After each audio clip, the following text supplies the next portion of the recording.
I rise in support of SB 350.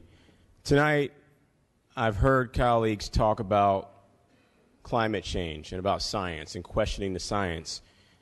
You don't have to be a rocket scientist to understand that there's less snowpack. You don't have to be a rocket scientist to understand that we're dealing with the drought. I've heard colleagues talk about poverty and to say that energy costs being driven up are going to hurt poor people. I think about my own district. In my district, I represent some of the poorest folks in our state.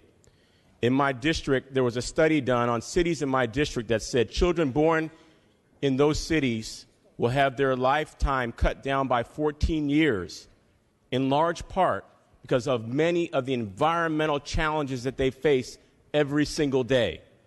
Well, don't the people who've been impacted by these environmental hazards, poor folks who've been impacted by these environmental injustices, deserve the right to also have the benefit of moving towards more renewables?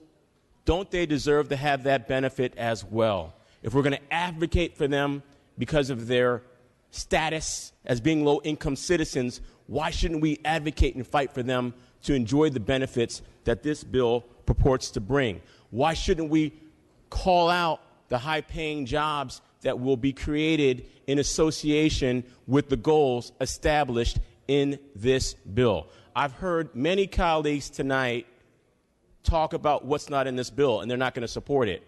But yet, they didn't speak to the goals of this bill. I heard many people say, well, it doesn't go far enough, or it doesn't do this, or it doesn't do that. Why didn't you focus on this? But they don't talk about the goals. The goals established in this bill say that we do have a challenge in our state, in our country, and in our nation.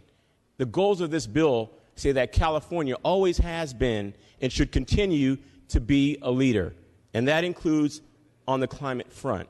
What we do in California has an impact on the rest of our country and on the rest of the world, and certainly on the children of our communities, and I strongly urge your support for SB 350.